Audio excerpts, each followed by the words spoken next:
शरीरावरती जे काही चिन्ह आहे त्याला आपण विश्वरूप दर्शन असं म्हणतो. गुरुजी ते आपल्याला सर्व चिन्ह सांगत आहेत. आपण सर्वांनी इकडे लक्ष द्या.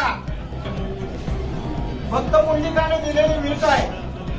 ही वीट आहे, त्या विटेवरती देव उभा आहे. मुक्तकेशी नावाची दासी होती, त्या रूपाने नाजूक होत्या. त्यांना नाजूक असलेल्याचा गर्व होता.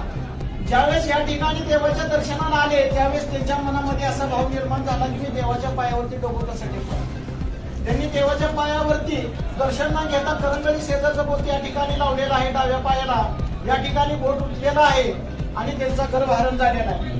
ही कृष्ण अवतारातील गुरु राखाची काठी आहे. पितांबराचा सोगा आहे. डाव्या हातामध्ये शंख आहे, उजव्या हातामध्ये कमल पुष्प आहे. कमरेला वासनी वेलाचा कळतोडा, अर्धांगी रुक्मिणी मातेला बसण्यासाठी दिलेली जागा आहे. ब्रह्मदेवाचे जन्मस्थान नाभी कमल, भृगुऋषीने लात मारली मुकुलांचल.